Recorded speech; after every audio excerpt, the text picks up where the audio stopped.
Hi, how's it going? I'm Dr. Brian Wakefield. I'm going to be doing the safety lecture for all the labs in Chem 331 and Chem 332. Your actual instructor is going to be responsible for doing their syllabus talk, but I just wanted to do all the safety stuff so we're all on the same page and not all of us have to make the same video. Right, so we have some safety regulations that are required for you to follow in all of our organic labs. And so I'm just gonna work through those real quick, maybe throw in some stories and move you along to the next part of your wonderful online experience. All right, so first, students may work in the lab only at scheduled times and under instructor supervision. Any exceptions to this policy must be worked out with the instructor in advance. I have never, ever had anyone break into the lab when I'm not there to do some science, and I don't think that that's gonna start now. So just make sure that you show up when you're supposed to show up and do the labs you're supposed to do. No unauthorized experiments are to be performed. So don't just go mixing random stuff together and seeing what happens. Story time. So when I was a junior, I was in our equivalent, my undergrad's equivalent of advanced organic.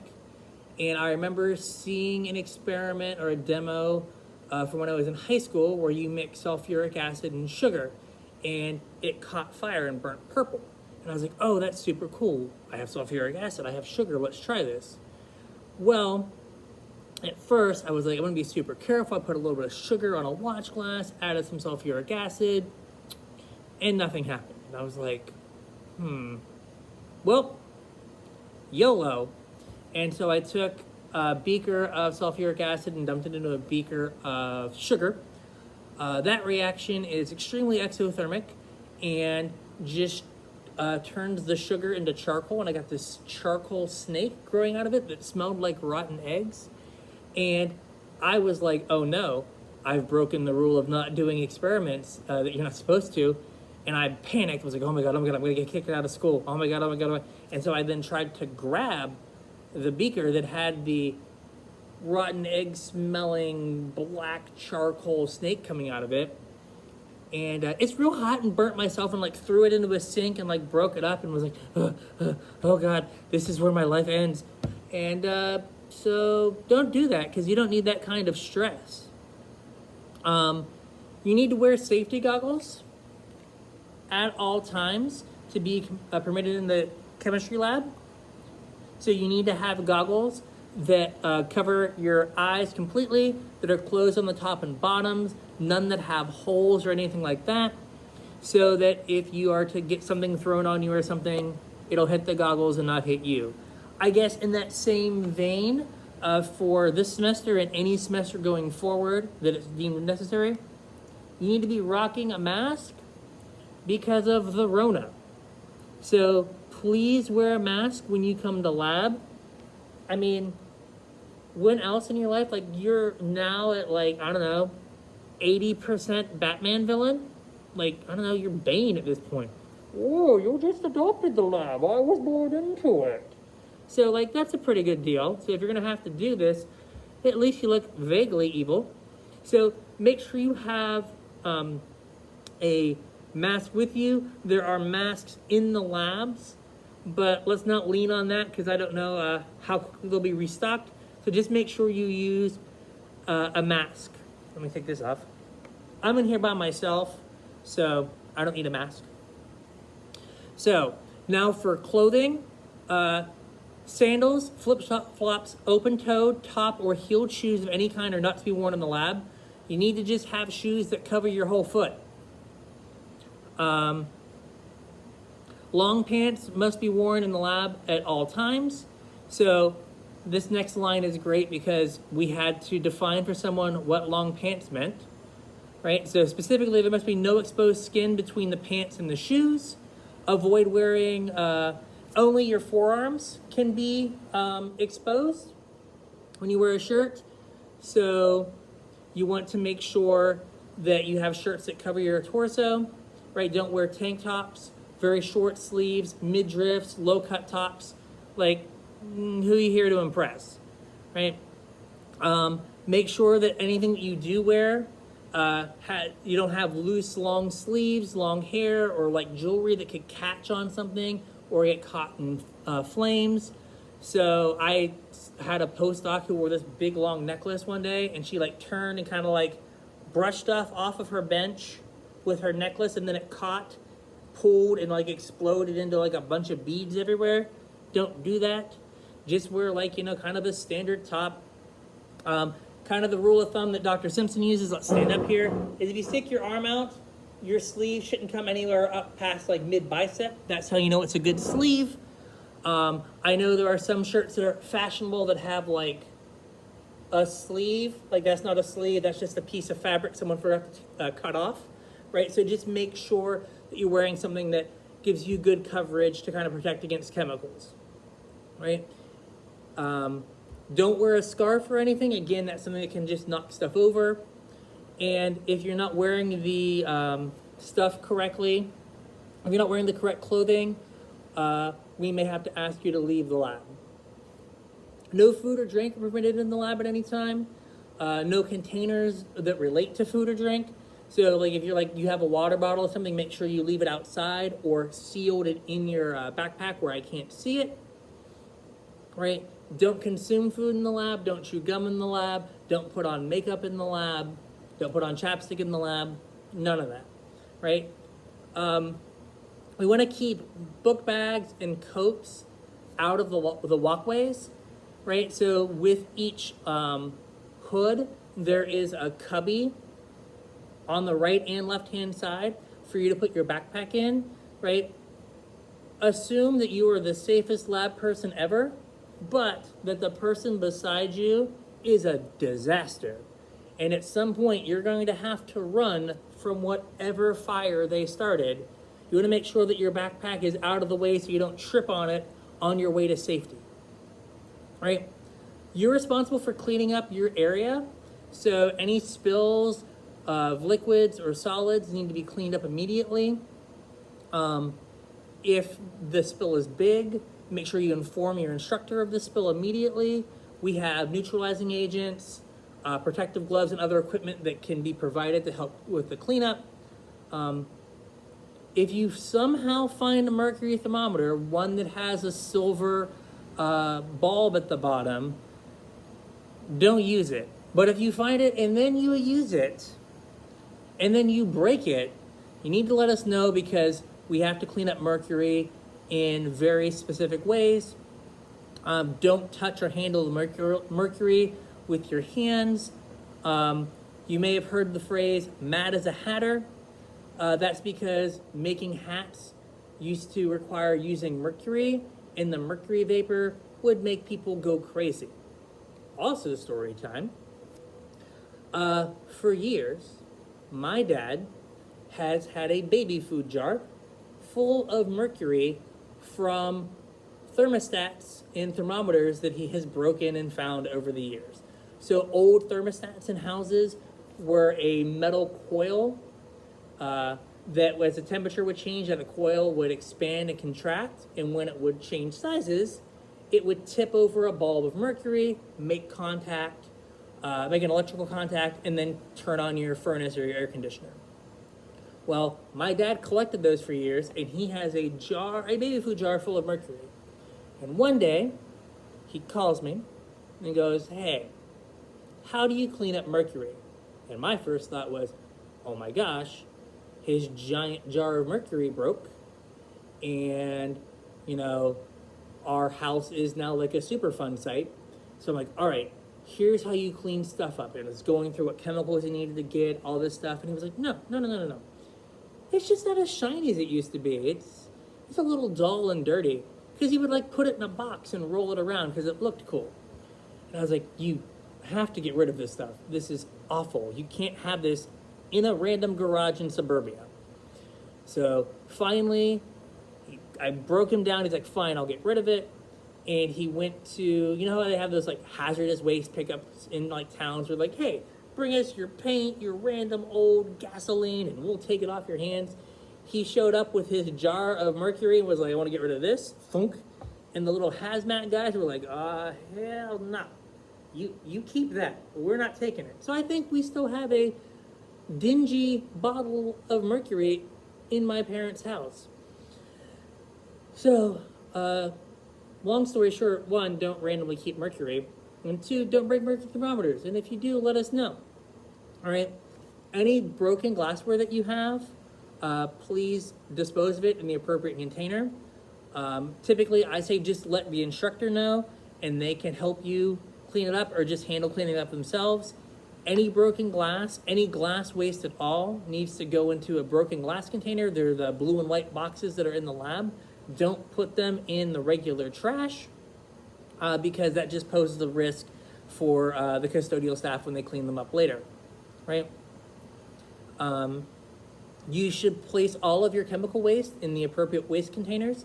Each week, there's going to be a waste container in with the chemicals in the chemical hood in the lab. That's where your waste is going to go. Usually, it'll just be like halogenated, non-halogenated, and like aqueous waste maybe, or just halogenated, non-halogenated. Some weeks will be specialty waste that you will need to use for particular reagents. Your instructor should let you know about that. But if you have any questions on where something should be disposed of, please don't hesitate to ask. The instructor will let you know, right? Perform all your experiments in your assigned hood. Always use your hood for transferring chemicals. This semester, we're not going to be using partners in labs to help maintain social distancing. So you are going to just be doing all the labs by yourself in your own hood. So make sure you stay in your space because that will help with social distancing for the coronavirus concerns. Right? If you are pregnant, you should inform your instructor so we can take appropriate precautions. You may also have to notify your instructor if you have some sort of allergy or medical condition that might hamper your ability to do the lab or may pose a safety concern. So things like if you have a latex allergy or you have some other like severe allergy that we might need to know about in terms of like a chemical, that's something you should let us know.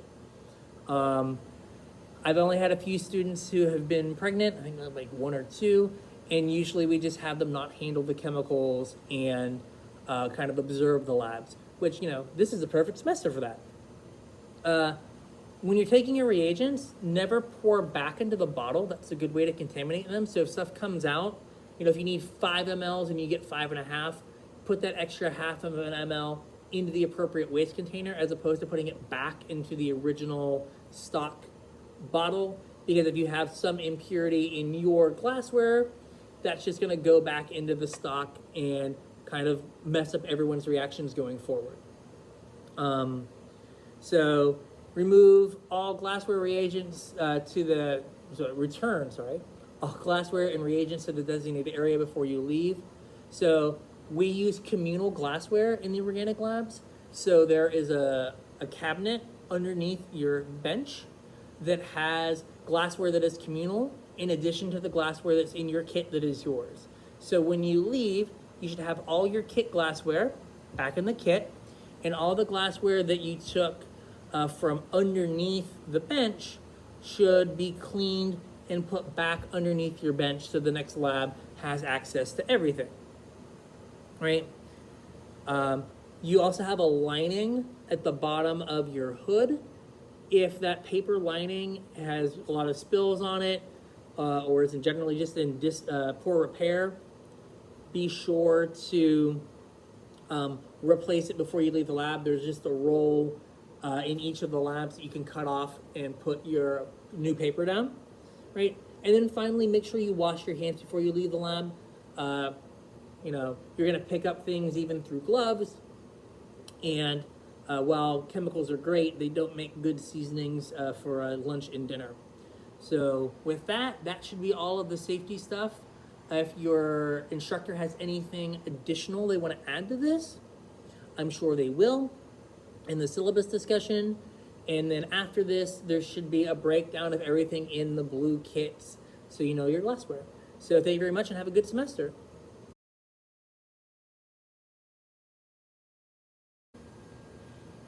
Hey, what's up? It's your boy Wakefield. Here, I'm gonna break down all the glassware that is in your kit so that when you come in on the first day, it'll be really quick for you to make sure you can do your like check-in and jump right into that first lab. And if you're at home forever and ever, you will know what the glassware is because we will test you on it at some point, because you should know what the glassware is if you've made it through organic lab. So everyone is gonna have in their drawer a kit that looks like this. It'll either be blue or orange, right? And inside is like some of the rattiest foam you've ever seen in your life, but a bunch of glassware. So everyone is going to have a list of glassware. And so we're gonna go through all the glassware in the kit, show you what it is, and show you so you can fill this out real quick. So the first thing is the distillation column, and that is this guy right here. Now there are two things that look really similar.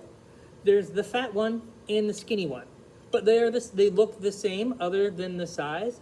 The fat one is the distillation condenser, and the skinny one is the West condenser, right? Next up, we have the glass stopper that just kind of sits in the top corner of the box. Then we have the separatory funnel. This guy is one of the most used things in the lab, right? You need to make sure that you not only have the glass part, but you have the stopcock right here, all right?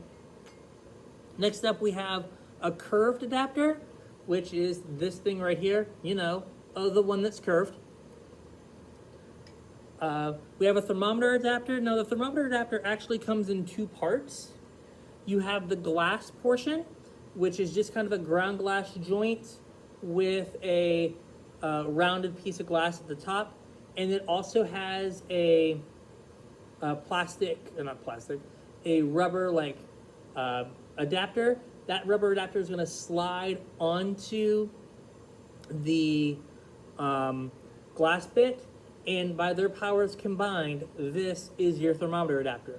But in the kit, they're almost always gonna be in two pieces. This is gonna be in one piece, one section of the kit, and the rubber part is gonna be in another section of the kit. You need both pieces to be a thermometer adapter. All right, I skipped some stuff, that's right. We have the distillation head. So this is the piece of glassware that you use when you do a distillation. And then you have the Claisen adapter, right? That's the kind of the weird specialty glass. The other stuff is pretty self-explanatory. You have a 500 ml round bottom flask. You know it's that because it says 500 mLs on it and it's round. You have a 250 round bottom flask, same deal, says 250 and it's round. You got a 100 ml round bottom flask. You've got a 50 ml round bottom flask. And you've got a 25 ml round bottom flask. And that's all the glassware that's in your kit. So when you come in on the first day and you need to check in, just go through your kit with the sheet that I showed you earlier, check off all of that glassware that is in your kit, and then you're ready to rock and roll. If you're missing something, let your instructor know, and then they will find the piece that you're missing, fill out your kit, and get you on your way. And like I said, if you're at home and you're just gonna be streaming all semester, make sure you commit what this glassware looks like to memory, because it's definitely gonna come up on a lab final or somewhere else throughout the semester of, hey, what do you use this piece of glassware for? Or, hey, what is this piece of glassware? So just keep that in mind. All right, thank you very much.